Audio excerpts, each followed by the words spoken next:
జరిగినప్పుడు, జీవక్రియలు జరిగేటప్పుడు మన శరీరంలో నత్రజని సంబంధమైనటువంటి వ్యర్థ పదార్థాలు ఉంటాయి. అంటే నైట్రోజన్ ఉన్నటువంటి వ్యర్థ పదార్థాలను నత్రజని సంయోగ పదార్థాలు లేదా నత్రజని వ్యర్థ పదార్థాలు అంటారు. మరి ఈ నత్రజని వ్యర్థ పదార్థాల్లో మనకి ముఖ్యమైనటువంటి ఏంటి అంటే ammonia, urea, uric acid. Okay, ఇవి నైట్రోజన్ వేస్ట్ మెటీరియల్స్ అంటారు. ఇవి మన శరీరంలో తయారవుతుంటాయి. వీటితో పాటు bile salts, bile pigments, excess of water, ఇవి మన శరీరంలో తయారయ్యేటటువంటి వ్యర్థ పదార్థాలు. గుర్తుపెట్టుకోండి, మన శరీరంలో తయారయ్యేటటువంటి వేస్ట్ మెటీరియల్స్ ఏంటంటే, వేస్ట్ మెటీరియల్స్ లో మనకి నైట్రోజనస్ వేస్ట్ మెటీరియల్స్ ఉంటాయి, నత్రజని సంబంధమైన వ్యర్థ పదార్థాలు. దాంట్లో అమ్మోనియా, యూరియా, యూరిక్ యాసిడ్, తర్వాత ఇంకా బైల్ సాల్ట్స్, బైల్ పిగ్మెంట్స్ అంటే పైత్యరస లవణాలు, పైత్యరస వర్ణకాలు అంటారు. సో ఇవన్నీ కూడా మనకి వ్యర్థ పదార్థాలే, మన శరీరంలో తయారయ్యేటటువంటి వ్యర్థ పదార్థాలు. ఇవి చూడండి, వీటితో పాటు ఇంకా కార్బన్ డైఆక్సైడ్, నీరు. ఇప్పుడు శ్వాసక్రియ చెప్పాం, మరి ఆ శ్వాసక్రియలో కార్బన్ డైఆక్సైడ్, నీరు కూడా ప్రొడ్యూస్ అవుతుంది కాబట్టి అవి కూడా వ్యర్థ పదార్థాలే. సో కాబట్టి కార్బన్ డైఆక్సైడ్, నీరు, అదనంగా ఉన్నటువంటి నీరు, దాంతోపాటు నత్రజని సంబంధమైనటువంటి నైట్రోజనస్ వేస్ట్ మెటీరియల్స్ అనేటువంటి అమ్మోనియా, యూరియా, యూరిక్ యాసిడ్, తర్వాత bile pigments, bile salts, okay, పైత్యరస లవణాలు, పైత్యరస వర్ణకాలు, ఇవన్నీ కూడా మనకి వేస్ట్ మెటీరియల్సే. ఇవన్నీ కూడా మనకి ఎక్స్క్రెషన్ లో ప్రొడ్యూస్ అయ్యేటటువంటి వేస్ట్ మెటీరియల్స్. మెటబాలిక్ యాక్టివిటీస్ వల్ల ఇవన్నీ తయారవుతూ ఉంటాయి.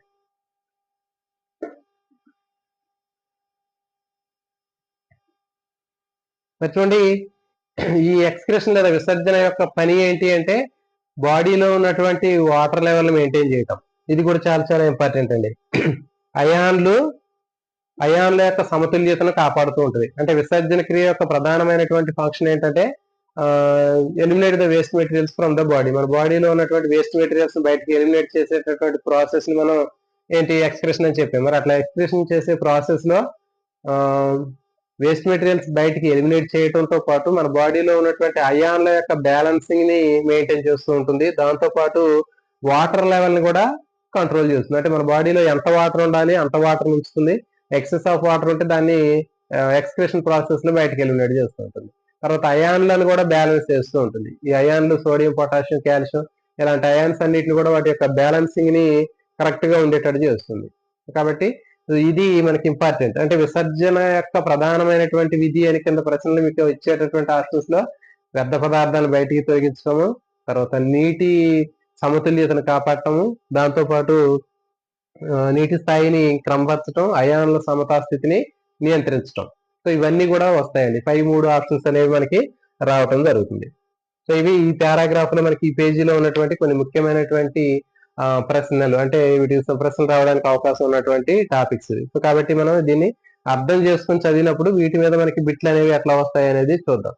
మరి దీంట్లో identify the most toxic waste nitrogenous waste material from the following compounds అని అడుగుతాడు. సో ఇచ్చేటటువంటి వాటిలో అత్యధికమైనటువంటి విషపూరితమైనటువంటి నత్రజని సంబంధమైనటువంటి వ్యర్థ పదార్థం ఏది అంటే మనకి అమ్మోనియా, యూరియా, యూరిక్ ఆమ్లం ఇవన్నీ తీసుకున్నప్పుడు దాంట్లో అమ్మోనియా అనేటటువంటిది మోస్ట్ టాక్సిక్ వేస్ట్ మెటీరియల్, ఎక్కువ పాయిజనస్ ఉన్నటువంటి వేస్ట్ మెటీరియల్ ఇది అమ్మోనియా. గుర్తుపెట్టుకోండి, బిట్ అడగడానికి ఎక్కువ అవకాశం ఉంటుంది. అమ్మోనియా, యూరియా, యూరిక్ ఆమ్లం తర్వాత ఇట్లాంటివి ఇచ్చినప్పుడు identify the most toxic or most poisonous waste material అని అడిగినప్పుడు మనకి అమ్మోనియా అని గుర్తుపెట్టుకోవాలి. సో దీనికి ఒక సింపుల్ కోడ్ కూడా ఉంటుంది. మోస్ట్ టాక్సిక్ అంటే విషం అంటే మనం ఏమంటాం, అమ్మో అంటాం కదా, కాబట్టి అమ్మో అంటే అమ్మోనియా అని గుర్తుపెట్టుకోండి. అమ్మోనియా ఎక్కువ విషపూరితమైంది అని గుర్తుపెట్టుకోండి, ఈజీగా గుర్తుంటుంది మీకు ఇది. మరి ఈ పారాగ్రాఫ్ లో ప్రశ్నలు ఎట్లా ఉంటాయో చూద్దామండి.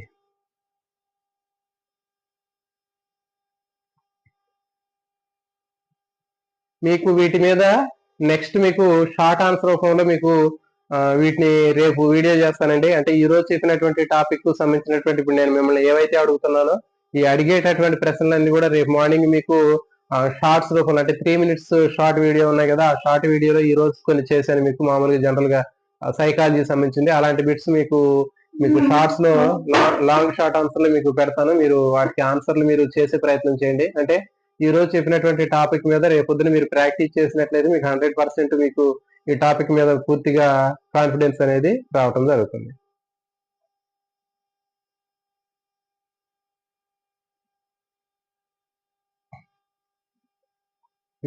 చూడండి, దీంట్లో మనకి ఫస్ట్ క్వశ్చన్ ఇప్పుడు చెప్పినటువంటి సెకండ్ పేజీలో మనకి ప్రశ్నలు ఎట్లా వస్తాయి అనేటటువంటిది ఇక్కడ మనం ఇక్కడ చూద్దాం. సో ఫస్ట్ క్వశ్చన్, విసర్జన అనగానేమి? What is excretion? Collection of food, ఆహారం తీసుకోవటము. ఆప్షన్ బి, వ్యర్థ పదార్థాలని బయటికి పంపడం, elimination of waste materials. Option C, respiration. Option D, circulation. So దీనికి సరైన సమాధానము విసర్జన అనగా what is excretion? Removal of waste materials from the body, అంటే మన శరీరంలో ఉన్నటువంటి వ్యర్థ పదార్థాన్ని బయటికి పంపించేటటువంటి ప్రక్రియ. సో ఇది ఆన్సర్. నెక్స్ట్ క్వశ్చన్, మానవుల్లో ప్రధానమైనటువంటి విసర్జిక పదార్థము ఏది? Identify the most excretory material from the following, అంటే ఇచ్చినటువంటి వాటిలో ముఖ్యమైనటువంటి వ్యర్థ పదార్థం ఏది? విసర్జిక పదార్థం ఏది? Option A oxygen, option B hydrogen, option C nitrogen, option D carbon dioxide. కాబట్టి మరి ఎక్కువ మనకి ప్రధానమైనటువంటి విసర్జిక పదార్థం ఏది అంటే ఇచ్చినటువంటి ఆప్షన్స్ లో మనం చూసుకోవాలి. Oxygen, carbon dioxide, nitrogen, carbon dioxide. So దీనికి సరైన సమాధానం ఏంటంటే carbon dioxide. Carbon dioxide is the most excretory material. Next question, identify the which type of toxic material of ammonia. Ammonia అనేది ఎలాంటి విష పదార్థము? Identify the which type of waste material of ammonia. Ammonia అనేది ఎలాంటి వ్యర్థ పదార్థం అంటే option A తక్కువ విషపూరితమైంది, it is a low toxic material. Next మధ్యస్థమైనటువంటి విషతుల్యమైనటువంటిది, it is a medium waste material, medium toxic material. Next option C most toxic material, అత్యంత విషపూరితమైనటువంటిది, విషతుల్యమైనటువంటిది. నెక్స్ట్ ఆప్షన్ డి విషరహితమైంది, నాన్ టాక్సిక్ వేస్ట్ మెటీరియల్. కాబట్టి దీనికి సరైన సమాధానం ఏంటి అంటే చెప్పాం మనం అమ్మోనియా అనేది చెప్పాం మనం. అమ్మో అత్యంత విషపూరితమైనటువంటి పదార్థం అని చెప్పాం. కాబట్టి అమ్మోనియా అనేది most toxic nitrogenous waste material. So కాబట్టి ఈ విధంగా మనం ఆన్సర్ చేసుకోవచ్చు. నెక్స్ట్ నెగిటివ్ క్వశ్చన్ అండి, ఈ క్రింది వాటిలో విసర్జనకు సంబంధించినది కానిది ఏది? విసర్జనకు సంబంధించనిది కానిది ఏది? సంబంధం లేనటువంటిది అంటే identify the following statement which is not relevant to the excretion. విసర్జనకు సంబంధం లేనటువంటిది స్టేట్మెంట్ ఏది? ఫస్ట్, వ్యర్థ పదార్థాలను తొలగించటము, removal of waste materials. Next, శరీర సమతుల్యతను కాపాడటం, మెయింటైనింగ్ ద ఈక్విలిబ్రియం. నెక్స్ట్, పోషకాలని గ్రహించడం, collection of nutrients. Option D హానికరమైన పదార్థాలని బయటికి పంపడం, removal of toxic materials. So దీంట్లో విసర్జనకు సంబంధం లేనటువంటి వాక్యాన్ని గుర్తించాలి. ఓకే, మరి దీంట్లో 3 స్టేట్మెంట్లు విసర్జనకు సంబంధించి ఉన్నాయి, అంటే ఎక్స్ప్రెషన్ కు సంబంధించినటువంటి 3 స్టేట్మెంట్లు ఉన్నాయి. ఒక స్టేట్మెంట్ దానికి సంబంధం లేనటువంటిది ఉంది. ఆ సంబంధం లేనటువంటిది ఏంటి అంటే చూడండి, వ్యర్థ పదార్థాలను తొలగించడం, ఇది విసర్జనకు సంబంధించింది. నెక్స్ట్, శరీర సమతుల్యతను కాపాడటం, ఇది కూడా మనకి ఎక్స్ప్రెషన్ కు సంబంధించింది. నెక్స్ట్, హానికర పదార్థాలని బయటికి పంపించడం, ఇది కూడా టాక్సిక్ మెటీరియల్స్ బయటకు ఎలిమినేట్ చేయడం అనేది కూడా ఎక్స్ప్రెషన్ కు సంబంధించింది. మరి కానీ సంబంధం లేనటువంటిది ఏది అంటే పోషకాలని గ్రహించడం, కలెక్షన్ ఆఫ్ న్యూట్రియంట్స్. మరి విసర్జనలో మనకి న్యూట్రిషన్ కి సంబంధించినటువంటి అంశం కాదు కాబట్టి దీనికి ఆప్షన్ సి అనేటటువంటిది సరైన సమాధానం. Next, matching. సో ఇక్కడ చూడండి మనకి ఇక్కడ కూడా ఈ చెప్పేటటువంటి దాంట్లో కూడా మ్యాచింగ్ అనేటటువంటి ఎట్లా ఉంటుందో చూద్దాం. ఫస్ట్ లిస్ట్ 1, లిస్ట్ 2 తీసుకున్నట్లయితే లిస్ట్ 1 లో కార్బన్ డైఆక్సైడ్, నెక్స్ట్ యూరిన్ మూత్రము, నెక్స్ట్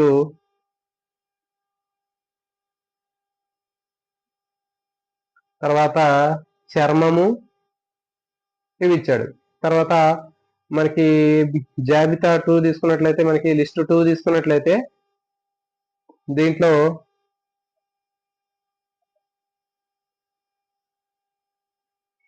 కార్బన్ డైఆక్సైడ్ అంటే ఇటు పక్కన మనకి లిస్ట్ 2లో ఊపిరితిత్తులు, చర్మము, తర్వాత మూత్రపిండాలు. కాబట్టి దీంట్లో మనకి మ్యాచింగ్ చేసేటటువంటిది ఎట్లా ఉంటుందంటే చూద్దాం మనం. కార్బన్ డైఆక్సైడ్ అనే దానికి దాంట్లో ఊపిరితిత్తులకు సంబంధించి సరైనటువంటిది, అంటే దాని మ్యాచింగ్ ఏంటి అంటే కార్బన్ డైఆక్సైడ్ అంటే ఊపిరితిత్తులకు సంబంధించింది. నెక్స్ట్ చర్మము అంటే లవణాలు. నెక్స్ట్ మూత్రము అంటే యూరియా, అంటే మూత్రంలో యూరియా ఉంటుంది. సో కాబట్టి ఇట్లా మనకి మ్యాచింగ్ అనేటటువంటివి కింద ఇచ్చేటటువంటి ఆప్షన్స్ 4 ఆప్షన్స్ లో మనం కింద డైరెక్ట్ గా చూడకుండా పైన మనం ముందుగానే మనం తెలిసినటువంటివి మ్యాచింగ్ చేసినట్లయితే మిగిలినప్పుడు తెలియనప్పుడు అప్పుడు వాటిని చూస్తే సరిపోతుంది. నెక్స్ట్ క్వశ్చన్, ఒక వ్యక్తికి మూత్రపిండాలు సరిగా పనిచేయకపోతే అతని శరీరంలో ఏమవుతుంది? What will happen if both kidneys are not functioning properly? 2 కిడ్నీలు ఫంక్షనింగ్ ప్రాపర్ గా లేకపోతే ఏం జరుగుతుంది? Option A, it increase the nutrients, పోషకాలు అధికంగా పెరుగుతాయి. నెక్స్ట్ ఆప్షన్ బి, వ్యర్థ పదార్థాలు పెరిగిపోతాయి, accumulation of waste materials. Next రక్త ప్రసరణ పెరుగుతుంది, increase the blood circulation. Option D, శ్వాసక్రియ మెరుగుపడుతుంది, ఇంక్రీజింగ్ ద రెస్పిరేషన్. మరి దీంట్లో ఏంటి? What will happen if both kidneys are not functioning? 2 కిడ్నీలు సరిగ్గా పనిచేయకపోతే ఏమవుతుంది అంటే వ్యర్థ పదార్థాలు పెరిగిపోతాయి, accumulation of waste materials in blood అని చెప్పాను. సో ఇది సరైనటువంటి సమాధానం. 2 మూత్రపిండాలు పనిచేయకపోతే ఏమైందంటే మన రక్తంలో కానీ శరీరంలో కానీ వ్యర్థ పదార్థాలు అనేవి ఎక్కువగా పెరిగిపోతాయి. సో ఇది దీనికి సంబంధించినటువంటి క్వశ్చన్. సో అర్థమైంది కదా. ఇది పారాగ్రాఫ్ లో మనకి ఇన్ని ప్రశ్నలు అనేవి ఉన్నాయి. అంటే మనకి నెగిటివ్ క్వశ్చన్స్ ఉంటాయి, తర్వాత మ్యాచింగ్స్ ఉంటాయి, తర్వాత నాలెడ్జ్ బేస్డ్ క్వశ్చన్స్ ఉంటాయి. కాబట్టి మనకి ఒక పారాగ్రాఫ్ ని మనం చదివినప్పుడు దాంట్లో మనం ఏ రకమైనటువంటి ప్రశ్న ఇచ్చినా ఆన్సర్ చేయగలగాలి. కాబట్టి మనకి ఆ విధంగా మనం అర్థం చేసుకొని మనం చదువుకున్నప్పుడు మాత్రమే ఇలాంటి ప్రశ్నలు ఏదైనా ఆన్సర్ చేయవచ్చండి. కానీ ఒక విధంగా చెప్పాలి అంటే నాలెడ్జ్ బేస్డ్ క్వశ్చన్ ఒకప్పుడు అడిగినటువంటి ప్రశ్నల కంటే ఇలాంటి ప్రశ్నలకి ఆన్సర్ చేయడం అనేది చాలా చాలా ఈజీ. చాలా మంది వీటిలో ఉన్నటువంటి కాన్సెప్ట్ ని సరిగా అర్థం చేసుకోవట్లేదు. కానీ ఇది ఒక్కసారి చదివితే సరిపోతుంది. ఇప్పుడు నాలెడ్జ్ బేస్డ్ క్వశ్చన్లు చదవాలి అంటే మెమరీ ఎక్కువ ఉండాలి, కానీ అవగాహన చేసుకొని చదవటానికి మనం లాజికల్ గా ఒకసారి అర్థం చేసుకొని చదివితే మాత్రం చాలా సులభంగా ఉంటుంది. కాబట్టి గతంలో ఒక 10 years బ్యాక్ ఇచ్చినటువంటి ప్రశ్న పత్రాల కంటే ఇప్పుడున్నటువంటి ప్యాటర్న్ లో ఉన్నటువంటి ప్రశ్నల్ని ఆన్సర్ చేయడం అనేది చాలా సులభంగా ఉంటుంది. అంటే మనం సరైనటువంటి వేలో దాన్ని మనం ఫాలో చేసుకున్నట్లయితే ఈజీగా ఆన్సర్ చేయొచ్చు. నెక్స్ట్ పేజీలో మనకి టేబుల్ ఒకటి ఉందండి. ఇది పెద్దగా దీని మీద మనకి ఎలాంటి ప్రశ్నలు కూడా రావడానికి అవకాశం లేదు. ఇది జస్ట్ అడిషనల్ ఇన్ఫర్మేషన్ కోసం ఇచ్చాడు. అంటే దీంట్లో కొన్ని అంటే బ్లడ్ కానీ లేకపోతే ప్లాస్మాకి సంబంధించినటువంటి టెస్ట్ ఇచ్చాడు. దాంట్లో బ్లడ్ టెస్ట్ రిపోర్ట్లు ఇచ్చాడు. దాంట్లో ఏముంటాయి, ఎంత పర్సెంటేజ్ లో ఉండాలని ఇచ్చాడు. కింద యూరిన్ అనాలిసిస్ ఇచ్చాడు, పైన బ్లడ్ అనాలిసిస్ ఇచ్చాడు, కింద యూరిన్ అనాలిసిస్ ఇచ్చాడు. అంటే యూరిన్ అనాలిసిస్ లో యూరిన్ లో ఏ మెటీరియల్స్ ఉంటాయి అవన్నీ కూడా బ్లడ్ లో ఉన్నాయి. ఎందుకు ఉన్నాయంటే బ్లడ్ లో ఉన్నటువంటి మెటీరియల్సే కదా ఫిల్టర్ అయ్యి యూరిన్ లోకి వచ్చేది. సో కాబట్టి మనకి యూరిన్ లో ఏ మెటీరియల్స్ ఉంటాయో అవన్నీ కూడా మనకి బ్లడ్ లో నుంచే వస్తున్నాయి, కాబట్టి బ్లడ్ లో కూడా ఉంటాయి అవన్నీ. సో దీని మీద మనకి ఎలాంటి బిట్లు అనేవి మాక్సిమం రావు. ఇది జస్ట్ ఏంటంటే అడిషనల్ ఇన్ఫర్మేషన్ కోసం ఇచ్చాడు. నెక్స్ట్ పేజీ అటువంటి ఈ పేజీలో మనకి క్వశ్చన్లు తీసుకున్నట్లయితే దీంట్లో మనకి ఏమి ఇచ్చాడు, రక్తంలో పదార్థాలు అంటే ఇవన్నీ ఆ టేబుల్ సంబంధించినటువంటివి ఉన్నాయి. తర్వాత హ్యూమన్ ఎక్స్క్రిటరీ సిస్టమ్, మానవ విసర్జక వ్యవస్థ అనేటటువంటిది ఉందండి. మరి మానవ విసర్జక వ్యవస్థలో మనకి ముఖ్యంగా ఏంటి అంటే ఒక జత మూత్రపిండాలు ఉంటాయని చెప్పి, ఒక జత మూత్రనాళాలు, తర్వాత ఒక మూత్రాశయము, ప్రసేకము, a pair of kidneys, a pair of ureters, one urinary bladder and one urethra. So ఇవి దీంట్లో ఉండే ముఖ్యమైనటువంటి పార్ట్స్. చూడండి, ఇవి రెండు కూడా 2 kidneys, A pair of kidneys, left right కిడ్నీలు, కుడి ఎడమ మూత్రపిండాలు. నెక్స్ట్ ఒక జత ట్యూబ్స్ లాగా ఉన్నటువంటి మూత్రనాళాలు, యూరెటర్స్ అంటారు. నెక్స్ట్ యూరెటర్స్ తర్వాత మనకి ఒక మూత్రాశయం ఉంటుంది, దీన్ని యూరినరీ బ్లాడర్ అంటారు. ఆ యూరినరీ బ్లాడర్ అనేది మూత్రాశయం అనేది నెక్స్ట్ ప్రసేకం అనేటటువంటి ఓపెనింగ్ ద్వారా బయటికి ఓపెన్ అవుతుంది. కాబట్టి ఇది ప్రసేకము, లేకపోతే దీన్ని యూరెత్రా అంటారు. యూరినరీ బ్లాడర్, యూరెత్రా, ప్రసేకం అంటే యూరెత్రా. సో ఇవి దీంట్లో ఉండేటటువంటి ముఖ్యమైనటువంటి పార్ట్స్ అండి. మరైతే మూత్రపిండం ఎక్స్పెరిమెంట్ ఇచ్చాడు, ఇక్కడ ప్రయోగశాల కృత్యం ల్యాబ్ యాక్టివిటీ ఇచ్చాడు. మరి దీన్ని కూడా మనం చదువుకోవాల్సినటువంటి అవసరం ఉంటుంది. మరి దీన్ని కిడ్నీ ఇంటర్నల్ స్ట్రక్చర్ ని మనం స్టడీ చేయాలి అంటే మనకు కావాల్సినటువంటి ల్యాబ్ ఎక్విప్మెంట్స్ ఏంటి అంటే చూడండి, ఒక freshly collected goat or sheep సంబంధించినటువంటి కిడ్నీ కానీ, ఒకవేళ అది లేకపోతే 3D మోడల్ కానీ అడిగాడు. తర్వాత మనకి ఇంకా దాన్ని కట్ చేయడానికి షార్ప్ బ్లేడ్, తర్వాత ఒక ట్రే, తర్వాత ఒక మగ్ ఆఫ్ వాటర్, ఇవి కావాల్సినవి. తర్వాత దీంట్లో లేనటువంటి అవసరం లేనటువంటిది అని కూడా అడగడానికి అవకాశం ఉంటుంది. మేక లేదా గొర్రె మూత్రపిండం అంతర్నిర్మాణం పరిశీలించేటప్పుడు అవసరం లేనటువంటి పరికరం ఏది అని ఇచ్చి సూది లేకపోతే నీడిల్ అనొచ్చు. మరి నీడిల్ అనేది కూడా మనకి అక్కడ అవసరం లేదు. కాబట్టి ఇట్లా ఈ ప్రశ్నలు అనేవి ఈ విధంగా కూడా మనం అడగొచ్చు. కాబట్టి మనం దీని మీద కూడా గుర్తుపెట్టుకొని చేయాలి.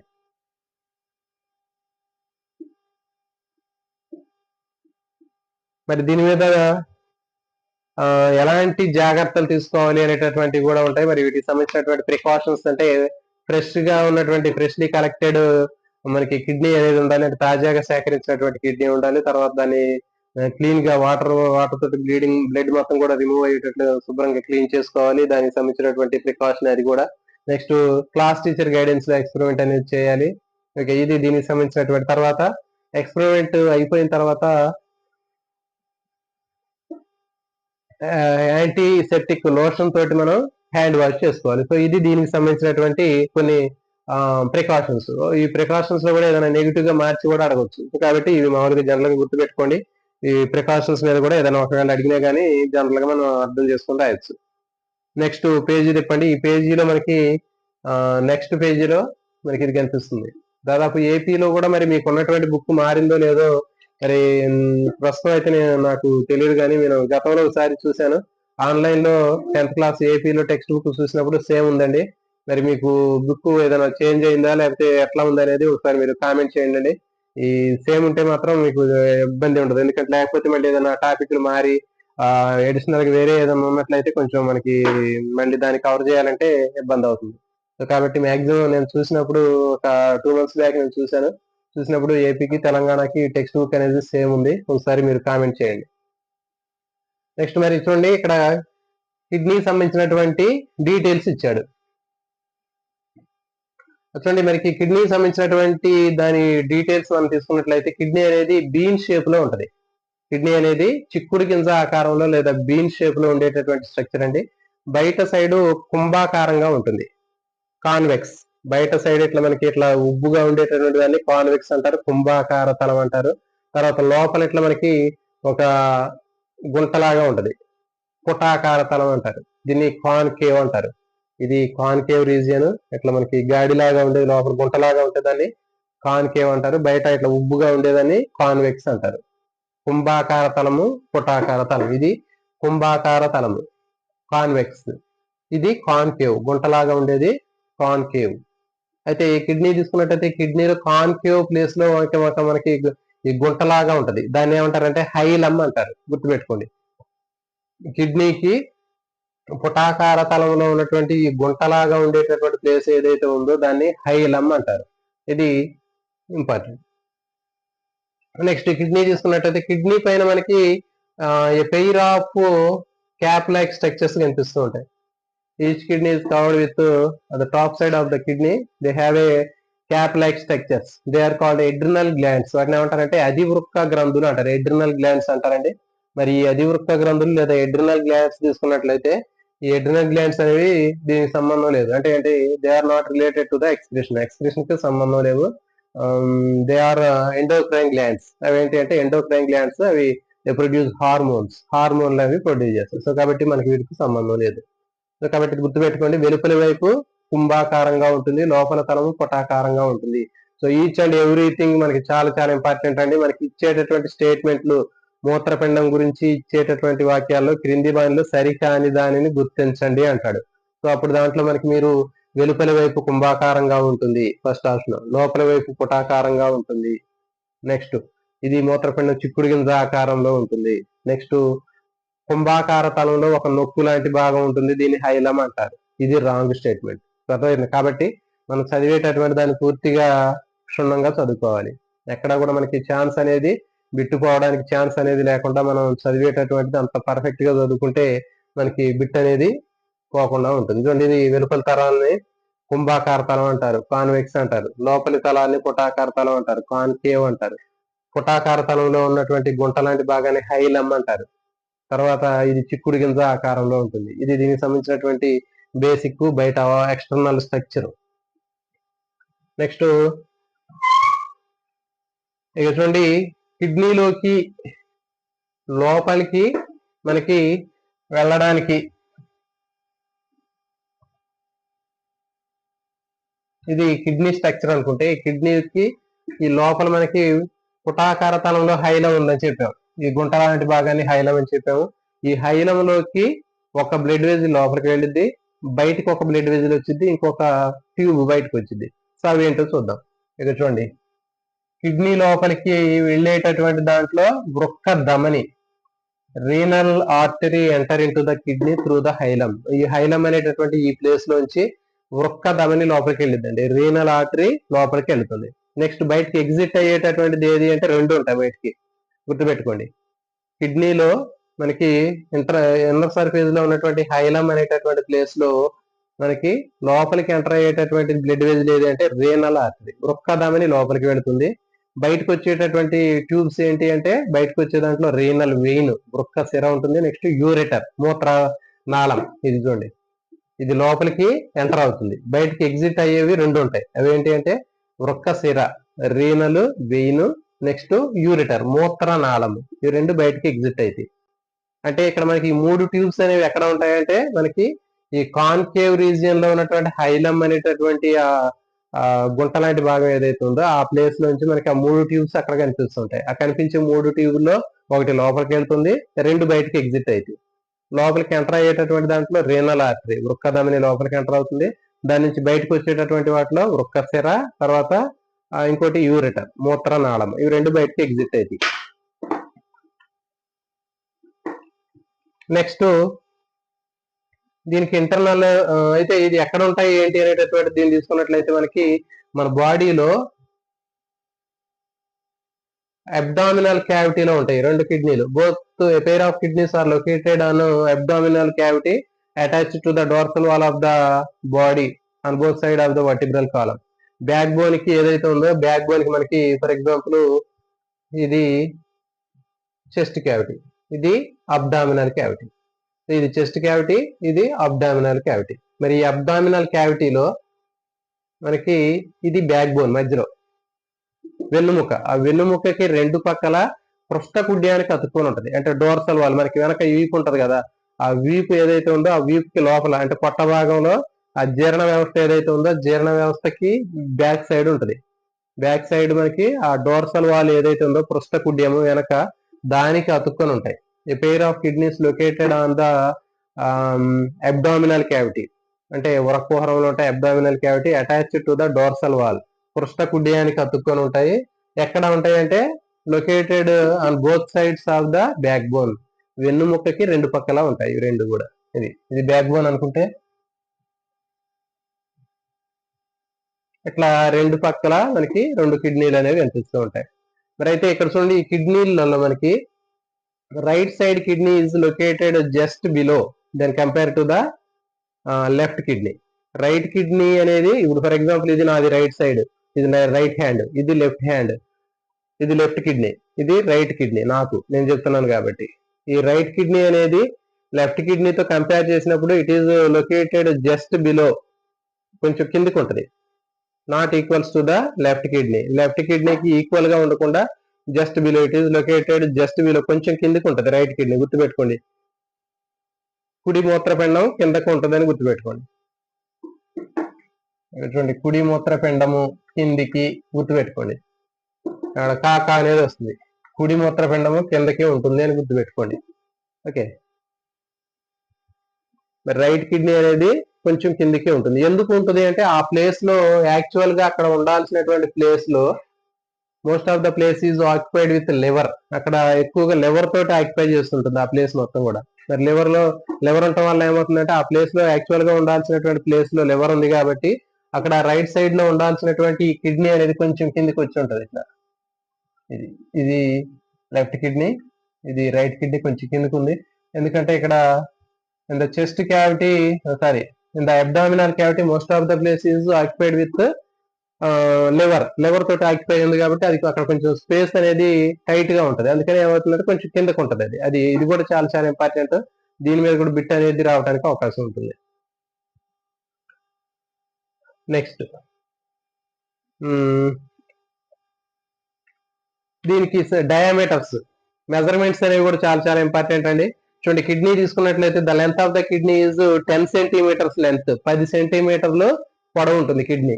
నెక్స్ట్ వెడల్పు తీసుకున్నట్లయితే 5 to 6 సెంటీమీటర్స్ బ్రెడ్త్ ఉంటుంది. Length 10 centimetres, breadth 5 to 6 centimetres. Next thickness 4 centimetres. దీని యొక్క మందం అనేది 4 సెంటీమీటర్స్ ఉంటుంది. సో కాబట్టి ఇవి డయామీటర్స్, వీటి యొక్క మెజర్మెంట్స్. వీటి మీద కూడా బిట్లు అడగడానికి అవకాశం ఉంటుందండి. మూత్రపిండాలకు సంబంధించినటువంటి కొలతలకు సంబంధించి సరికాని వాక్యాన్ని గుర్తించండి అని అడుగుతాడు. సో కాబట్టి మనకి ఈచ్ అండ్ ఎవ్రీథింగ్ చాలా ఇంపార్టెంట్ అని మనం ముందే చెప్పాం. కాబట్టి ఆప్షన్ 1 లో మనకి మూత్రపిండము పొడవు 10 సెంటీమీటర్లు ఉంటుంది. ఆప్షన్ బి వెడల్పు 5 నుంచి 6 సెంటీమీటర్లు ఉంటుంది. ఆప్షన్ సి దీని యొక్క మందము 10 సెంటీమీటర్లు. Option D. సో అట్లా మనకి ఆప్షన్ డి పైవన్నీ సరైనవే అని ఇస్తుంది. సో కాబట్టి దీంట్లో రాంగ్ స్టేట్మెంట్ ఏంటి అంటే దాని యొక్క థిక్నెస్ 10 సెంటీమీటర్లు అని చెప్పా, కానీ 4 సెంటీమీటర్లు. కాబట్టి అది రాంగ్ స్టేట్మెంట్. కాబట్టి దీని యొక్క మెజర్మెంట్స్ మీద కూడా మనకి బిట్ అడగడానికి అవకాశం ఉంటుంది. నెక్స్ట్ దీని మీద చెప్పాను ఇక్కడ, ఈ హైలం ప్లేస్ లో లోపలికి ఎంటర్ అయ్యేటటువంటి బ్లడ్ వెజల్స్, బయటకు వచ్చేటటువంటి ట్యూబ్స్ మీద కూడా బిట్ అడగడానికి అవకాశం ఉంటుంది. ఈ క్రింది మూత్రపిండాలలో ఈ క్రింది మూత్రపిండానికి సంబంధించి క్రింది అంశాల్లో సరికాని వాక్యాన్ని గుర్తించండి అంటాడు. సో దాంట్లో వృక్కధమని మూత్రపిండంలోనికి హైలం ద్వారా లోపలికి ప్రవేశిస్తుంది. Option A. ఆప్షన్ బి వృక్కశిర తర్వాత మూత్రనాళము మూత్రపిండం నుంచి బయటికి వస్తాయి. ఓకే, ఇది తర్వాత సరికానటువంటి వాక్యంలో ఇంకోటి ఏంటి అంటే కేవలం వృక్కశిర మూత్రపిండంలో ఉన్నటువంటి హైలం ద్వారా లోపలికి ప్రవేశిస్తుంది అంటే రివర్స్ చేసిస్తున్నాడు. కాబట్టి అది రాంగ్ స్టేట్మెంట్. అంటే వృక్కధమని లోపలికి వెళుతుంది, గుర్తుపెట్టుకోవాలి. బయటకు వచ్చేది వృక్కశిర. కానీ అక్కడ అడిగేటటువంటి స్టేట్మెంట్ అడిగినప్పుడు వృక్కశిర మూత్రపిండంలో హైలం ద్వారా లోపలికి పోతుంది అంటాడు, కానీ అది రాంగ్ స్టేట్మెంట్. తర్వాత వృక్కధమని మూత్రపిండం నుంచి బయటికి వస్తుంది, మూత్రపిండం నుంచి బయటకు వస్తుంది అంటారు, అది కూడా రాంగ్ స్టేట్మెంటే. సో కాబట్టి దీని మీద కూడా బిట్లు అడగడానికి అవకాశం ఉంటుంది. తర్వాత చూడండి, ఇక్కడ మూత్రపిండంలోకి ఏం వెళ్తాయి? 3 ట్యూబ్స్ అక్కడ హైలం దగ్గర ఉంటాయని చెప్పాం. వృక్కధమని అని చెప్పాం, తర్వాత వృక్కశిర ఉంటుందని చెప్పాం, మూత్రనాళాలు ఉంటాయని చెప్పాం. సో వాటిలో ఏమి వెళ్తాయి, ఏం బయటకు వస్తాయి అనేది ఒకసారి చూద్దాం. ముందు వృక్కధమని తీసుకుందాం. వృక్కధమని తీసుకున్నట్లయితే వృక్కధమనిలో ఆక్సిజనేటెడ్ బ్లడ్ అనేది మూత్రపిండానికి పోతుంది. అంటే చూడండి, మనకి వృక్కధమని అనేది ధమని అనేది తీసుకుంటే దాంట్లో మనకి ధమనులు ముందు మనం చెప్పాం ఆమ్లజని సహిత రక్తం వెళ్తుందని చెప్పాం. అంటే ఇక్కడ మనకి వృక్కధమని అంటే ఏంటి?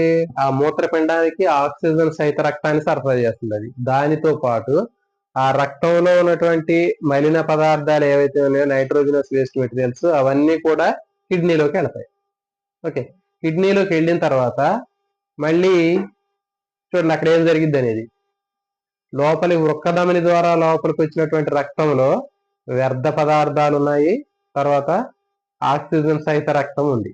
మరి ఈ ఆక్సిజన్ సహిత రక్తము ఇక్కడ కిడ్నీలో ఉన్నటువంటి టిష్యూస్ యూజ్ చేసుకొని ఆక్సిజన్ రహిత రక్తాన్ని తయారు చేస్తాయి. అంటే లోపలికి వెళ్ళింది ఆక్సిజనేటెడ్ బ్లడ్, లోపలికి వెళ్ళింది. మరి ఆ మూత్రపిండం నుంచి బయటకు వచ్చేటటువంటి వృక్కశిర ఏం చేసింది? ఆ మూత్రపిండంలో ఉన్నటువంటి డీఆక్సిజనేటెడ్ బ్లడ్ ని కలెక్ట్ చేసింది. ఆమ్లజని రహిత రక్తాన్ని వృక్కశిర అనేది మూత్రపిండం నుంచి బయటికి తీసుకొచ్చింది. వృక్కశిర. ఓకే, వృక్కధమని లోపలికి పోయింది, ఆమ్లజని సహిత రక్తము, కిడ్నీ యూజ్ చేసుకున్న ఆక్సిజన్ ని, కార్బన్ డైఆక్సైడ్ తయారైంది అక్కడ. ఆ కార్బన్ డైఆక్సైడ్ మళ్ళీ ఆ వృక్కశిర ద్వారా బయటకు వచ్చింది. సో అది అక్కడ అయిపోయింది. నెక్స్ట్ వ్యర్థ పదార్థాలు తీసుకుంటే వృక్కధమని ద్వారా వచ్చేటటువంటి రక్తంలో ఉన్నటువంటి ఆ వ్యర్థ పదార్థాలు ఏవైతే ఉన్నాయో అవి వృక్కధమనిలో ఉంటాయి, వృక్కధమనిలో ఉన్న రక్తంలో ఉంటాయి. ఓకే, కానీ మళ్ళీ వృక్కశిర నుంచి బయటకు వచ్చే రక్తంలో ఆ వ్యర్థ పదార్థాలు ఉండవు. మరి అక్కడ ఏమవుతున్నాయంటే ఆ మూత్రపిండాలు ఆ వృక్కధమని ద్వారా వచ్చినటువంటి రక్తంలో ఉన్నటువంటి వ్యర్థ పదార్థాలు ఏవైతే ఉన్నాయో వాటిని మొత్తం వడగట్టి ఫిల్టర్ చేసి వాటి మూత్రం రూపంలో తయారు చేసి ఆ మూత్రాన్ని ఈ మూత్రనాళం ద్వారా పంపించింది. సో ఇది కాబట్టి ఇక్కడ చాలా జాగ్రత్తగా గుర్తుపెట్టుకుని చాలా మంది కన్ఫ్యూజ్ అవుతుంటారు. ఇక్కడ ఆమ్లజని సహిత రక్తము, చెడు రక్తము, మంచి రక్తం అంటూ ఉంటారు. మరి ఇక్కడ చెడు రక్తం అంటే ఏంటి అంటే నత్రజనికి సంబంధించినటువంటిది కాదు. ఆడ అర్థమవుతుందా? మంచి రక్తము, చెడు రక్తం అంటే ఏంటి అంటే only it is belongs to the oxygenate and deoxygenated blood. ఆమ్లజని సహిత రక్తాన్ని మంచి రక్తం అంటారు. ఆమ్లజని రహిత రక్తాన్ని చెడు రక్తం అంటారు. మలిన రక్తం అనేది ఏంటంటే మలినాలు కలిగినటువంటి రక్తం అంటే నైట్రోజనస్ వేస్ట్ మెటీరియల్స్. కాబట్టి వృక్క ధమని ద్వారా పోయేటటువంటి కిడ్నీలో పోయేటటువంటి రక్తంలో ఆక్సిజనేటెడ్ బ్లడ్ ఉంటుంది, అంటే ఆమ్లజని సహిత రక్తం ఉంటుంది, మలిన పదార్థాలు కూడా ఉంటాయి. ఓకే, అంటే ఆ రక్తం ఎందుకు పోతుంది అనేది మనం రెండు రకాలుగా చూద్దాం. వృక్క ధమని ద్వారా మూత్రపిండంలోకి రక్తం ఎందుకు వెళుతుంది అంటే రెండు రకాల విషయాల కోసం వెళుతుంది. ఆ రక్తం ఎందుకు వెళ్తుంది అంటే ఆ మూత్రపిండానికి ఆక్సిజన్ సప్లై చేయడానికి వృక్క ధమని వెళ్తుంది. నెక్స్ట్ ఇంకోటి ఎందుకు పోతుంది అంటే ఆ రక్తంలో ఉన్న మలిన పదార్థాలని మూత్రపిండం శుభ్రం చేసింది కాబట్టి అక్కడ దాని దగ్గర తీసుకెళ్తుంది అది. సో మరి అక్కడ ఆ ప్రాసెస్ జరిగింది. అక్కడ ఆక్సిజన్ మూత్రపిండాలు వాడుకున్నాయి ఆక్సిజన్, ఇక ఆక్సిజన్ లేదు, అక్కడ కార్బన్ డైఆక్సైడ్ తయారవుతుంది. ఆ కార్బన్ డైఆక్సైడ్ మళ్ళీ వృక్క సిర ద్వారా బయటకు వస్తుంది.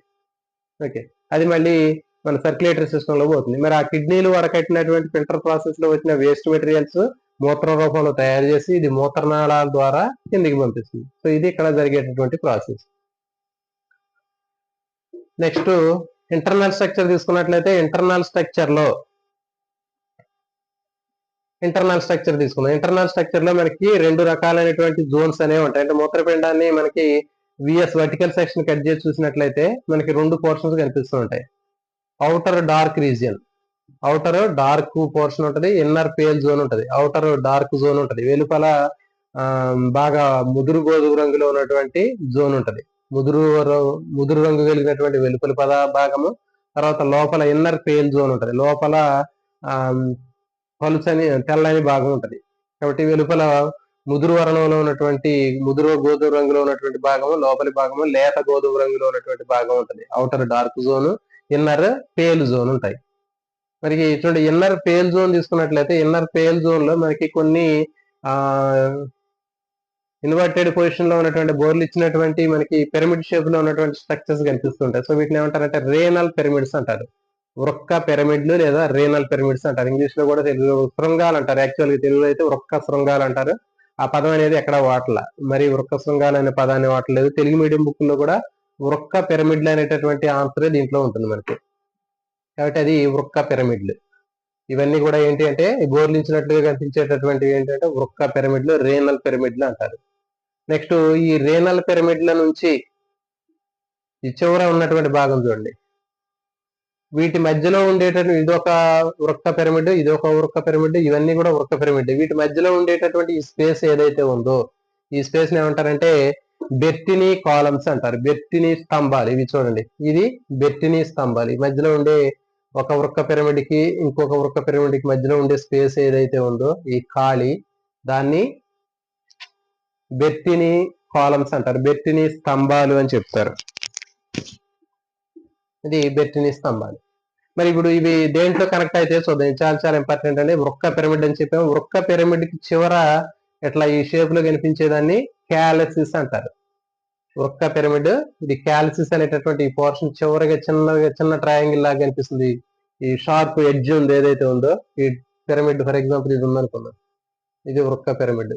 ఈ వృక్క పిరమిడ్ లో ఈ చివర ఉండేటటువంటి ఈ పోర్షన్ ఏదైతే ఉందో దీన్ని క్యాలసిస్ అంటారు. మరి ఈ క్యాలసిస్ అన్ని కూడా దేంట్లోకి పెల్విస్ అనేటటువంటి ఈ భాగంలోకి ఓపెన్ అవుతాయి. ఇది ద్రోణి అంటారు, తెలుగులో వృక్క ద్రోణి లేదా పెల్విస్ అంటారు. కాబట్టి ఇది పెల్విస్ అనేటటువంటి భాగం గుర్తుపెట్టుకుని చాలా చాలా ఇంపార్టెంట్. ఈ పెల్విస్ అనేది నెక్స్ట్ యూరిటర్, మూత్రనాళంలోకి ఓపెన్ అయింది. సో ఈ ఆర్డర్ కూడా చాలా చాలా ఇంపార్టెంట్ అండి. మరి చాలా మంది దీని మీద కాన్సన్ట్రేట్ చేయరు, వీటి మీద కూడా బిట్టు ఆర్డర్ కూడా అడగడానికి అవకాశం ఉంటుంది. సో కాబట్టి చూడండి, గుర్తుపెట్టుకోండి, వృక్క పిరమిడ్ క్యాలసిస్ లోకి లీడ్ అవుతుంది. ఈ క్యాలసిస్ అనేది పెల్విస్ లోకి లీడ్ అవుతుంది. పెల్విస్ అనేది నెక్స్ట్ యూరిటర్, మూత్రనాళంలోకి తెలుసుకుంటుంది. సో కాబట్టి ఇది సరైనటువంటి వరుస క్రమం. వృక్క పిరమిడ్, దాని తర్వాత చివర క్యాలసిస్, ఈ క్యాలసిస్ తర్వాత ఈ ద్రోణి పెల్విస్, దాని తర్వాత యూరిటర్, మూత్రనాళం. ఇది దీనికి సరైనటువంటి ఆర్డర్. ఇక చూడండి, ఇక్కడ నెంబరింగ్ చేశానంటే వృక్క పిరమిడ్ ఫస్ట్ వచ్చింది, దాని తర్వాత రెండోది క్యాలసిస్ తర్వాత మూడోది పెల్విస్, దాని ద్రోణి అన్నారు. నెక్స్ట్ నాలుగోది యూరిటర్, మూత్రనాళం. ఇది సరైనటువంటి వరుస క్రమం. మీకు బిట్లలో కూడా చాలా సార్లు చూడండి, గతంలో కూడా మనకి సరైనటువంటి వరుస క్రమాన్ని గుర్తించండి అని ఫ్లో చార్ట్ ఇస్తాడు. మరి ఇచ్చి ఈ ఫ్లో చార్ట్ ని కూడా అడగడానికి అవకాశం ఉంది. గతంలో మనకి మూత్రం ఏర్పడేటటువంటి దశల్లో సరైన వరుస క్రమాన్ని అడిగాడండి. కాబట్టి దాంట్లో మనకి గుచ్చెగాళ్ళము అధిక తర్వాత గుచ్చెగాళ్ళము తర్వాత దానికి సంబంధించినటువంటి వరుస క్రమాల్లో ఉన్నటువంటి దాంట్లో 4 రకాలైనటువంటి ఆప్షన్స్ ఉన్నాయి కదా, ఆ 4 రకాలైనటువంటి ఆప్షన్స్ కూడా అడగటం జరిగింది. డిఫరెంట్ టైప్ ఆఫ్ ఆప్షన్స్ ఇచ్చి మార్చి అడగటం జరిగింది. ఆ మార్చి అడిగేటటువంటి దాంట్లో కూడా మనకు సరైనటువంటి ఆప్షన్స్ మనం గుర్తు పెట్టాల్సినటువంటి అవసరం ఉంటుంది.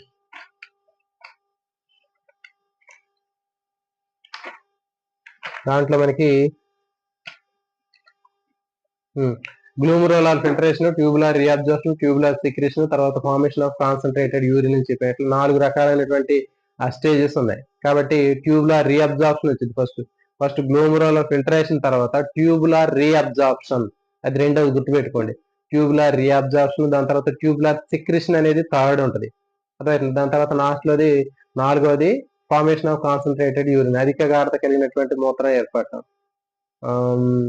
తెలుగులో గ్లోమరులార్ ఫిల్టరేషన్ అంటే గుచ్చెగాళ్ళము, రెండోది వర్ణాత్మక పునఃశోషణము, తర్వాత నాళికా స్రావము, తర్వాత 4వది అధిక గాఢత కలిగినటువంటి మూత్రం ఏర్పడటం. ఇది పోయినసారి పేపర్లో ఇచ్చిందండి. సో కాబట్టి మీకు ఇట్లాంటివి కూడా అడగడానికి అవకాశం ఉంది. చాలా మంది ఇలాంటి విషయాల మీద కాన్సన్ట్రేట్ చేయరు. ఇది గుర్తుపెట్టుకోండి. సో దీనికి ఏదైనా గుర్తుపెట్టుకోవాలి అంటే మీకు ఒక చిన్న కోడ్ లాగా కూడా ఉంటుంది. పిరమిడ్ మీద కాలు పెట్టాడు అని గుర్తుపెట్టుకోండి, ఈజీగా గుర్తుంటది. అంటే పిరమిడ్ ఇది, కాలు అంటే క్యాల్సిస్, పెట్టాడు అనేటువంటి దాంట్లో పెల్విస్. పిరమిడ్ మీద కాలు పెట్టాడు అని గుర్తుపెట్టుకోండి. పిరమిడ్ కాలు పెట్టడం, కాబట్టి పిరమిడ్ మీద కాలు పెట్టాడు అని గుర్తు. పిరమిడ్ కాలు అంటే క్యాల్సిస్, పెట్టడంలో మొదటి అక్షరం పే అంటే పెల్విస్. సో ఇది ఒక సింపుల్ కోడ్ కావాలంటే ఇట్లా కోడ్ రూపంలో గుర్తుపెట్టుకోవచ్చు దీన్ని. సో ఇది దీనికి సంబంధించినటువంటి స్ట్రక్చర్ అండి. ఇది అవుటర్ డార్క్ జోన్ కలర్ లో ఉంటుంది, ముదురు వర్ణంలో ఉంటుంది, లోపల లైట్ పేల్ జోన్ అంటారు, లైట్ కలర్ లో కనిపిస్తుంటుంది. దీంట్లో మనకి బోర్లు ఇచ్చినటువంటి మనకి పిరమిడ్ షేప్ లో కనిపిస్తుంటాయి. వీటిని వృత్త పిరమిడ్లు అంటారు. వీటి మధ్యలో ఉండే గ్యాప్ ని బెర్టినీ కాలమ్స్ అంటారు, బెర్టినీ స్తంభాలు అంటారు. ప్రతి ఒక్క వృత్త పిరమిడ్ క్యాల్సిస్ లోకి లీడ్ అవుతుంది. క్యాల్సిస్ లో ఓపెన్ అవుతుంది. క్యాల్సిస్ నుంచి పెల్విస్ ద్రోణిలోకి పోతుంది. అక్కడ నుంచి మూత్రనాళంలోకి పోయి తర్వాత కిందికి రావడం జరుగుతుంది. సో ఇది దీనికి సంబంధించినటువంటి ప్రాసెస్. నెక్స్ట్ ఇక చూడండి, ఇది అయిపోయిన తర్వాత మూత్రనాళాలు. మూత్రనాళాలు అనేవి ట్యూబ్ లైక్ స్ట్రక్చర్స్ అండి. ఇవి ట్యూబ్ లాగా ఉంటాయి. ఇవి 20 సెంటీమీటర్స్ 30 సెంటీమీటర్స్ లెంత్ ఉంటాయి. 30 సెంటీమీటర్లు పొడవుగా ఉండి తెల్లగా గొట్టాల్లాగా ఉన్నటువంటి ట్యూబ్ లైక్ స్ట్రక్చర్స్ ని మనకి మూత్రనాళాలు లేదా యూరిటర్స్ అంటారు. ఇవి కిడ్నీలో ఉన్నటువంటి లోపల కాన్కేవ్ జోన్ లో ఉన్నటువంటి హైలం నుంచి ఇది బయటికి రిమూవ్ అవుతుంది, బయటకు వస్తుంది. బయటకు వచ్చిన తర్వాత కింద ఉన్నటువంటి యూరినరీ బ్లాడర్ లోకి కనెక్ట్ అవుతుంది. యూరినరీ బ్లాడర్ అనేది మనకి కింద తీసుకున్నట్లయితే మనకి పెల్విక్ రీజియన్ లో నడుము దగ్గర ఈ మనకి కనిపిస్తూ ఉంటుంది. ఈ మూత్రాశయం అంటారు. ఇది యూరినరీ బ్లాడర్. నెక్స్ట్ దీంట్లో యూరిటర్ లో మూత్రనాళంలో మూత్రం ప్రయాణించేటప్పుడు అది పెరిస్టాల్టిక్ మూవ్మెంట్స్ అనేది ఎగ్జిబిట్ చేస్తుంది. అంటే తరంగం లాగా చెప్పాం మనం, ఇట్లా తరంగం ఆకారంలో పెరిస్టాల్టిక్ మూవ్మెంట్స్ రూపంలో యూరిన్ అనేది ఈ కిడ్నీ నుంచి యూరినరీ బ్లాడర్ లోకి యూరెత్రా ద్వారా రావడం జరుగుతుంది. సో ఇది మూత్రనాళాలు. నెక్స్ట్ మూత్రాశయం. మూత్రాశయం అనేది ఒక సంచి లాంటి నిర్మాణం అండి. బ్లాడర్ లైక్ స్ట్రక్చర్ అండి. దాంట్లో 300 నుంచి 800 ml కెపాసిటీ ఉన్నటువంటి యూరిన్ ని స్టోర్ చేయడానికి ఉపయోగపడుతుంది. ఇది యూరినరీ బ్లాడర్. నెక్స్ట్ అయితే 300 నుంచి 800 ml వరకు స్టోర్ అయి ఉంటుంది. కానీ 300 నుంచి 400 ml యూరిన్ స్టోరేజ్ చేసిన తర్వాత, అప్పుడు ఆ స్టేజీకి వచ్చిన తర్వాత అక్కడ దీని యొక్క వాల్స్ లో స్ట్రెచ్ మజిల్స్ ఉంటాయి. ఇంపార్టెంట్ గుర్తుపెట్టుకోండి, స్ట్రెచ్ మజిల్స్ అనేవి ఉంటాయి. స్ట్రెచ్ మజిల్స్ ఏం చేస్తాయంటే సిగ్నల్స్ ని బ్రెయిన్ దగ్గర పంపిస్తాయి. సో అప్పుడు మనకి ఏంటంటే యూరిన్ పాస్ చేయాలనేటువంటి అర్జ్ ఏదైతే ఉందో ఆ ఫీలింగ్ అనేది కలుగుతుంది మనకి.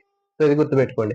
300 to 400 ml యూరిన్ దాంట్లో స్టోరేజ్ అవ్వగానే మనకి ఆ స్ట్రెచ్ రిసెప్టార్స్ ఏవైతే ఉన్నాయో, స్ట్రెచ్ గ్రాహకాలు, అవి మెదడుకి ఇన్ఫర్మేషన్ పాస్ చేస్తూ ఉంటాయి. యాక్చువల్ గా అది 800 ml వరకు కూడా స్టోర్ చేసుకునే కెపాసిటీ ఉంటుంది.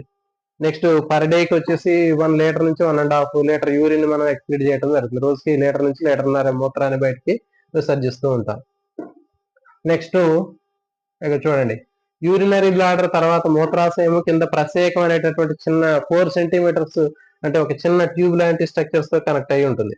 ఓకే, ఈ మూత్రాశయము urinary bladder is connected to the urethra. Okay, urethra ఇది గుర్తుపెట్టుకోండి. ప్రసేకం అంటే యూరెత్రా, ఇది మూత్రనాళం అంటే యూరిటర్. కొన్ని పదాలు కూడా ఇంగ్లీష్ లో కూడా ఒకసారి చూసుకోవాలండి. చూడండి, మూత్రనాళం అంటే యూరెటర్స్, ప్రసేకం అంటే యూరెత్ర. మరి ఇది చూడండి, ఈ యూరెత్ర అనేటటువంటిది లాస్ట్. మరి యూరెత్రాలో మనకి 2 పెయిర్ ఆఫ్ స్ఫింక్టర్ మజిల్స్ అనేవి ఉంటాయి. అర్థమైందా? అంటే 2 జతల సంవరణి కండరాలు ఉంటాయి ఇక్కడ. 2 జతల సంవరణి కండరాలు ఉంటాయి. కింది సంవరణి కండరము, పైకి సంవరణి కండరం అనేటటువంటి ఉంటాయి. అప్పర్ స్ఫింక్టర్ మజిల్స్, తర్వాత లోయర్ స్ఫింక్టర్ మజిల్స్ అనేవి మనకి కింద కనిపిస్తూ ఉంటాయి. ఈ మరి అయితే చూడండి, ఈ 2 జతల స్ఫింక్టర్స్ ఉన్నప్పటికీ చిన్న పిల్లల్లో 2 కూడా ఇన్వాలంటరీగా ఉంటాయి. చూడండి, మరి చిన్న పిల్లలు ఎందుకు బెడ్ వెయిటింగ్ చేస్తూ ఉంటారంటే, వాళ్ళు ఎందుకు పక్కన అడుగుతూ ఉంటారంటే, ఇక్కడ ఉండేటటువంటి ఈ ప్రసేకము లేదా యూరెత్రా దగ్గర ఉండేటటువంటి అప్పర్ లోయర్ స్ఫింక్టర్ మజిల్స్ ఏవైతే ఉన్నాయో అవి ఇన్వాలంటరీగా ఉంటాయి చిన్నపిల్లలు. అంటే వాళ్ళకి కంట్రోల్లో ఉండవు అవి.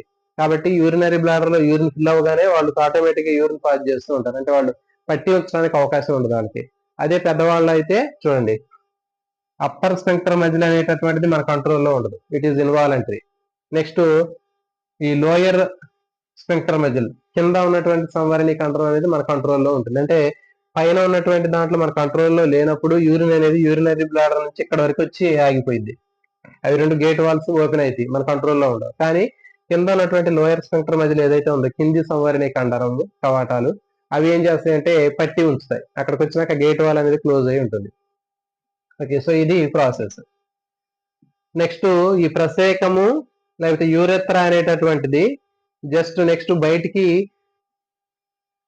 దేంతో కనెక్ట్ అవుతుందంటే అలిందము. అదే లేడీస్ తీసుకున్నట్లయితే లేడీస్ లో వెస్టిబ్యూల్ లేదా అలిందం అనేటటువంటి 4 సెంటీమీటర్స్ ఉన్నటువంటి ఒక చిన్న ట్యూబ్ ద్వారా బయటికి యూరిన్ బయటికి పాస్ చేసేటటువంటి పార్ట్ ఇది. చూడండి, ప్రసేకం గుర్తుపెట్టుకోండి, ప్రసేకము అనేటటువంటిది యూరెత్రా అనేటటువంటిది లాస్ట్ పార్ట్. ఆ యూరెత్రా అనేటటువంటి లాస్ట్ పార్ట్ ఏదైతే ఉందో అది, దీని తర్వాత అదే లేడీస్ అయితే అది వెస్టిబ్యూల్ లేదా అలిందం అనేటటువంటి ఒక 4 సెంటీమీటర్స్ ట్యూబ్ తోటి బయటికి ఓపెన్ అయి ఉంటుంది. అర్థమవుతుందా? కానీ అదే పురుషుల్లో అయితే ఈ ప్రసేకం తర్వాత యూరెత్రా తర్వాత 20 సెంటీమీటర్స్ లెంత్ ఉన్నటువంటి ఒక ట్యూబ్ ద్వారా బయటికి అది ఓపెన్ అయి ఉంటుంది. దాన్ని ఏమంటారంటే యూరినో జెనిటల్ ట్రాక్ అంటారు దాన్ని. ఇక చూడండి, యూరినో జెనిటల్ డక్ట్ అంటారు. మూత్ర జననేంద్రియ నాళం అంటారు. ఇది మూత్ర జననేంద్రియ నాళం అని చెప్తారు దాన్ని. 20 సెంటీమీటర్స్ ఉంటుంది పురుషుల్లో అయితే. ఇది పురుషాంగం ద్వారా అది బయటికి ఛానల్ ఓపెన్ అయి ఉంటుంది. దాన్ని మూత్ర జననేంద్రియ నాళం అని ఎందుకు అంటున్నారు అంటే, చూడండి, ఇది 20 సెంటీమీటర్స్ లెంత్ ఉంటుంది. ఆ మూత్ర జననేంద్రియ నాళం అంటే దాంట్లో 2 రకాలు ఉన్నాయి. అది మూత్రనాళంగా పనిచేస్తుంది, జననేంద్రియ నాళంగా కూడా పనిచేస్తుంది. అంటే ఈ 20 సెంటీమీటర్స్ ఉన్నటువంటి ఆ పురుషాంగం ఏదైతే ఉందో దాంట్లోంచి మూత్రం బయటికి వెళ్ళిపోతుంది. తర్వాత స్పెర్మ్స్ సంబంధించినటువంటి స్పెర్మ్ ప్రొడక్షన్ కూడా బయటకు వెళ్ళిపోతూ ఉంటుంది, ఒకటే ఛానల్. అందుకే దాన్ని ఏమన్నారు అంటే మూత్ర జననేంద్రియ నాళం అంటారు. యూరినో జెనిటల్ డక్ట్ అంటున్నారు. మూత్ర జననేంద్రియ నాళము, దీని చివరి ఉండే రంధ్రాన్ని మూత్ర జననేంద్రియ రంధ్రం అంటారు. యూరినో జెనిటల్ పోర్ అంటారు. సో దాంట్లోంచి యూరిన్ బయటకు వెళ్ళడానికి అదే ఛానల్, తర్వాత స్పెర్మ్స్ బయటకి రిలీజ్ అవడానికి కూడా అదే ఛానల్. సో ఇవి రెండు, ఇది మేల్స్ లో. కానీ ఫీమేల్స్ లో మాత్రం 2 సపరేట్ గా ఉంటాయండి. అంటే యూరినరీ ట్రాక్ వేరే ఉంటుంది, తర్వాత జెనిటల్ ట్రాక్ సపరేట్ గా ఉంటుంది. ఇక చూడండి, అదే ఫీమేల్స్ లో తీసుకున్నట్లయితే ఫీమేల్స్ లో జెనిటల్ ట్రాక్ పక్కన ముందు ఉంటుంది, పైన ఉంటుంది. దాని తర్వాత యూరినరీ ట్రాక్ ఉంటుంది కింద. అంటే కింద మూత్రం రావడానికి ఒక ద్వారం ఉంటుంది, తర్వాత పైన ఉన్నటువంటి జెనిటల్ ట్రాక్ ఏదైతే ఉందో జననేంద్రియ రంధ్రం అని చెప్తారు కదా. సో దాంట్లో ఆ జెనిటల్ ట్రాక్ నుంచి మెన్స్ట్రువల్ సంబంధించినటువంటి డిశ్చార్జ్ ఏదైతే ఉందో దానికి సంబంధించింది అది బయటికి రావడం జరుగుతుంది. సో కాబట్టి ఇట్లా మనకి ఫీమేల్స్ లో యూరినరీ ట్రాక్ వేరే ఉంటుంది, జెనిటల్ ట్రాక్ వేరే ఉంటుంది, గుర్తుపెట్టుకోండి. అంటే మూత్ర మార్గము, జననేంద్రియ మార్గాలు 2 వేరువేరుగా ఉంటాయి. కానీ పురుషుల్లో మాత్రము 2 కూడా కామన్ గా ఉంటాయి. మూత్రనాళము, జననేంద్రియ నాళము 2 కూడా కామన్ గానే ఉంటాయి. కాబట్టి ఈ రెండింటిని అంటారు మూత్ర జననేంద్రియ నాళం అంటారు మేల్స్ లో. అదే ఫీమేల్స్ లో అయితే మూత్రనాళం వేరే ఉంటుంది, జననేంద్రియ మార్గం వేరే ఉంటుంది. ఇక్కడ ఫీమేల్స్ అయితే 4 సెంటీమీటర్స్ ఉంటుంది, అలిందము లేదా వెస్టిబ్యూల్ అంటారు. అదే మేల్స్ అయితే 20 సెంటీమీటర్స్ లెంత్ ఉంటుంది, దాన్ని యూరినో జెనిటల్ ట్రాక్ డక్ట్ అంటారు, మూత్ర జననేంద్రియ నాళం అంటారు. సో ఇది దీనికి సంబంధించినటువంటి ఇన్ఫర్మేషన్ అండి.